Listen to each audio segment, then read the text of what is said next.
With Season 1 going live here in Black Ops 6, I want to show you my updated controller settings here in the game that's going to help you get more kills, be more accurate, help you increase your KD, and even help you get your first nuke. I promise these settings are going to help you out a ton. So if you guys are new and find this video to help you out in any way, make sure to hit that like button, subscribe to the channel with notifications on, and let's get into it. Now, getting into my settings, and if you want to know the controller that I actually use real quick, I actually use an aim controller with the Control Freaks. As you guys see here, if you want to buy either of these, an aim controller or Control Freak, you can go use my code Paradox, 12% off on Control Freak using Paradox, and aim controllers will be 5% off using Paradox as well. Both will be in the description or in the pinned comment. You can go check them out, and I'm telling you, best combo. It's going to make you better 100%. Now, for the first thing that we're going to be talking about here in my settings is going to be our horizontal and vertical sensitivity, which I have mine on A8. You don't really need to change your sensitivity too much because it definitely will throw your aim off. Go ahead and pick one, which I do recommend that you pick A8. It's not too fast. It's not too slow. It's in the middle. It's chilling. It will allow us to look around the map very quickly and also snap onto different targets very quickly. A8, in my opinion, is the best sensitivity, which I'm sure a lot of people can agree. You don't want to go any lower than 7, and you don't want to go any higher than 9. I would say like 7, 7, 8, 8, 9, 9. Those are probably the best sensitivities here in the game. Again, you're not overlooking, you're not underlooking, you're snapping onto your targets very quick, very easy,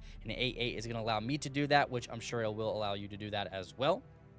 Now, controller vibration, we're going to have this off. Now, my controller, I don't have any vibrators in them, so I don't really have to worry about this, but most of you guys probably don't have a custom-made controller, so have this off. It's gonna just not work. It's not gonna have the vibrators on. So if you get shot, a door opening, you bash through a door, a grenade exploding, or any explosions really in the game, everything in the game calls an explosion. So if you're in the middle of a gunfight and your controller starts spazzing, it can throw your aim off, and that might be one of the main reasons why you're losing your gunfight. So controller vibration, turn it off. It may take some time to get used to, which you're going to get used to it pretty quick. Definitely having this off will make you a better player. Now, for my dead zone inputs, this really just depends on how healthy your controller is. If you have a beat up controller that has drift and everything, these might not work really good for you. You can copy them down, but it just really depends on how healthy your controller is. If you have a nice healthy controller or a brand new controller, these settings are going to work perfect for you. I mean, they're not going to cause any drift, but what we're going to do here with our dead zone inputs is we're going to make the controller very sensitive, and you don't have to mash down on your buttons. You don't, you're not going to break it as easy. Even if you play a lot like me, I've had this controller for 2 years, and having these dead zone inputs tweaked out and everything makes my controller healthier. I'm not having to mash down on my buttons. This definitely makes your controller healthier, lasts longer, and also makes you a better player because your response time on your controller is a bit faster. So that's going to help you out. Copy these down. Left stick, right stick minimum input is going to be 3. Left stick maximum input is going to be 75. This is only for moving, not aiming. My right stick maximum input, I actually put this to 100, not 99. I have realized on controller here lately, 99 for some reason's been bugging out my aim. Once I've had it at 100, it's been fixing my aim, nothing too crazy. My bottom triggers here are going to be at 0, 0, so when I fire my weapon, they're not going to be, I don't have to fully press down to make me aim down sights or shoot. They're going to be more sensitive, so I don't really have to, go crazy, mash down on the buttons or anything. So go ahead and copy these down. Now, over here for my aiming settings, we have our sensitivity multiplier. The only 2 things I want you to change here, or really the only one thing that I want you to change here, is going to be your ADS sensitivity multiplier, which we're going to put at 0.85. This is going to help you out when you aim down sights. It's going to slow down a bit so you can track your targets easier, and just when you're aimed down sights, it's going to slow down a bit. So the main thing is the tracking, and it's also going to make you a bit more accurate tracking your targets, making it easier when aimed down sights because it's going to be a little bit more slower. And the same thing for your multiplier while you're focused. So if you're using a sniper or an ACOG scope, when you aim down sights and hold your breath to focus up, that's going to change your ADS sensitivity multiplier as well. Now, for our aiming advanced settings, what we're going to do here is 2 things. Aim response curve type, put it at linear. This is going to make you have really good aim. That's all you need to know. If people are telling you dynamic, it's not good anymore. You want to use linear, and also you're going to want to change your ADS sensitivity transition timing. You're going to want to put it at instant. Now, I was actually telling someone just a couple days ago, gradual, it just means when you aim down sights, it's slowly going to transition to that ADS sensitivity multiplier. So most of the time while you're aiming down sights, and in most of the time you're in a gunfight anyways, it's staying at 1.00. Now, if we put this on instant, as soon as we aim down sights, or while we're aiming down sights, it's going to change our multiplier to down to 0.85, making it easier. So definitely changing this to instant is going to make you better in those gunfights. This is very important. This is probably the most important thing I can tell you in this video. Put this on instant. It is going to save you a ton in your gunfights. Now, we're going to jump over here to our movement settings, and we're going to start with our sprint assist, which we have on, and our sprint assist delay, we're going to put this on 0. We do not want to move this anywhere high or anything. We want to keep it at 0. Sprint assist, sideways, and backwards, we want to have these on, nothing too crazy. Corner slice, this is really on what, if you prefer this setting, all it's going to do is if you're near a corner, it's automatically going to tilt and you're going to look around the corner. I don't really like that setting, so I have this off. It's really just on, how you want to play. Do you want to auto look around corners, or do you want to mainly do that? So I have this on off. This setting is totally up to you. It doesn't really matter. This is off for me. It can stay on for you. Nothing too crazy. Now, for my slide and dive behavior, we have this on tap to dive. Just really depends on your play style. Do you slide and dive? Do you mainly slide? Do you mainly dive? It's really on how you are. In my gameplays, I'm sure you guys seen, I'm a land dolphin. I'm always diving around in my gunfights and everything. I'm trying to be super annoying.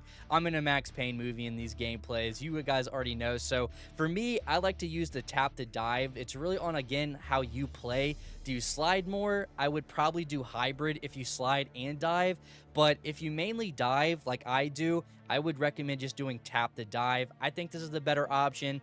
On the movement, you see more people dive than you do slide, so it just makes sense for me, and my gameplay is definitely switched up. And again, I move around like a dolphin. I'm always diving, so tap to dive is so fun in this game, and that's why I use it.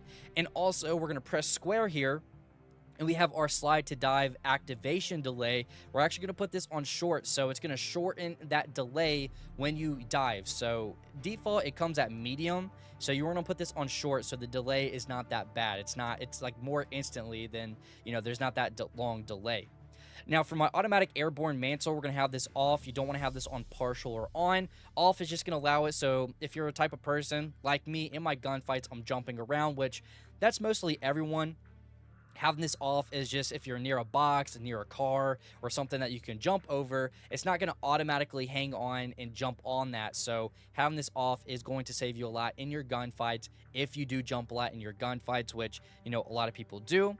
We have our sprint restore on, our slide maintain sprint we want to have on. Now we're going to go down to our movement advanced settings, and the only thing that I want you to change is going to be your tactical sprint activation, and you're going to put this on single tap sprint, which most of you guys already may have this on here. Now you want to have this on just because all you have to do is just tap up once on your analog stick, and you're going to start that tactical sprint. Now, if you want to have a playstyle like me, or if you're trying to learn how to be aggressive, this is one thing that I do recommend that you change here. Instead of just running around first as, you start pushing up on your analog stick, if you have this setting on, you're going to start with that tactical sprint. So you're more aggressive, you're getting around the map a little bit quicker with that tactical sprint, and having double time on, and there's a bunch of things that you can use that's going to make you more of an aggressive player, and that's one of these things here. So single tap sprint is a must-have in this game, in my opinion. Now we're going to jump over here to my graphics settings, which I am on the PS5, so my quality and view, all those settings look a bit different. I'm not on PC anymore. I'm not going to deal with the shadow bans. I'm not going to deal with hackers in games. With rank play dropping here soon, I don't want to deal with any of that, so we are on the console here. And these are my settings, and I've had a lot of people mention about the quality that I'm playing on. We're just on a regular PS5, and these are the settings that I can tell you that's going to give you the best looking visuals and just make the game look super crispy and everything. We want our world motion blur, weapon motion blur, depth of field. We want to have that all off. We do not want the game looking any blurry. We don't want to look at nasty or looking at anything like that. And we're going to put our fidelity cast. We're going to have this on. It's going to sharpen the game up a little bit, make it more crispy, and we're going to have the strength at 60. Default is 50. You don't want to have it too high. You don't want your game to look too grainy, but what it's going to do, if you have it all the way up, it's going to look very grainy. We don't want that. 60, it's going to make it look a little bit more sharper, make it a little bit more crispy looking, so that's definitely going to help the quality out a bit here. And also our details and textures, I have this on optimize, and I have the cache size on large, which I think this gives you more quality also. So I don't really know too much about it, but since I've had this on, I've had a lot of comments talk about the quality of the gameplays and the videos, so copy these down. It's gonna make the game look a little bit better for you. Now for our view settings here, under our graphic settings, we have our field of view. Now I've slowly noticed over the last few years of pro players, seeing their settings and everything, no one goes over 115. I've seen 105, 112, 107, 115. No one goes over this number 115. Now I have heard, since Cold War, since, you were able to change your FOV in Call of Duty. If you go to 120, it can actually put some delay in your game and everything like that. So we do not want that. We don't want to risk that. 115, and the human eye cannot tell the difference between 115 and 120. Even if I change it to 120, I'm not going to be able to notice that I changed it here. 115, in my opinion, is the best field of view that you can change to, so I do recommend that here. Our ADS field of view and weapon field of view, we're going to put this on affected, and we're going to put this on wide. Now, what this is going to do, affected here, is when we aim down sights with our weapon, our camera is not going to zoom in with our gun. So independent is going to do that. So if a gun has a lot of visual recoil, or a weapon has a lot of recoil itself, the gun isn't going to be that bad with its visual recoil or recoil. So that's a little cheat code for you, so you can have, less recoil technically, or more, it just looks like that, and the visual recoil isn't as bad. Same with the weapon field of view. We're going to have this on wide, so it makes the weapon look smaller, so our weapon with a visual recoil or recoil isn't as bad. So these two is going to make the visual recoil and recoil not that bad, so definitely put these on affected and wide. And for the last thing I want to talk about is our camera, which the first person camera movement. All I can tell you, seeing people with the movement settings that do the crazy movement, and pro players like Shotzi, and people move around pretty quick around the map, mainly Shotzi, he did say that having this on 50% definitely makes it where the camera shakes and everything isn't that bad. So we did copy it down, and most people have this setting on here. Now we're gonna jump over here to our audio settings here next, and there's nothing too crazy I want to talk about, but I will say, and I will show you a few things. Master game volume, I have this on 70, which, I go into effect of more for my content. I don't want the game to be too loud. I don't want it to overtake my voice. So I do have this on 70, and we've turned all of the gameplay music down, all the cinematic music all the way down. The only thing that we have on is dialogue and effects. That's all I want to hear. I want to hear my gun shoot, and I want to hear the operators talk. That's all I want to hear. So having these on 100, and my game volume's at 70, which again, I don't want the game to overtake my voice. So that's the only reason why it's down. Audio mix. You want to have this on headphone bass boost. Now the headset that I run here is an Astro 840s. I think these are the best in the game. Definitely copy you a pair or earbuds or something. If you're playing out of sound of the TV or monitor, you're not playing the game not the right way. Definitely want to have a headset or earbuds to hear, your gun shoot correctly. You want to hear people moving around you, above you, beside you, below you. You can hear those things in this game, so having on the bass boost in your headphones is going to make it so much easier and make the game a little bit more louder. So you're definitely going to be able to read enemies depending on where they're at here. And also, a lot of people ask me about my hit markers. They're from Black Ops 4. We're going to have it on classic, so you do want that old school classic hit marker noise. So having this on classic is going to make that classic hit marker noise when you hit people, which is Black Ops 4. And then for our final thing here is going to be our interface settings here, and the only thing that I really want to show you here is going to be our gameplay HUD. Now, you want to have on the HUD preset, which I have mine on standard. I mean, nothing too crazy here. I'm going to be honest, nothing too crazy to show. This all is really preference here. Mission interface is good. The classic one's good. Standard's okay. I mean, it just really depends on what you want to do here. But I will say, minimap shape, square. Minimap rotation, you want to have on. Radar, we don't want on. Compass type, you want to have on a horizontal, which is going to be on the top. We want to have it on horizontal. And then the only thing that I really want to show you here is our crosshairs, which this can help you with more of your centering.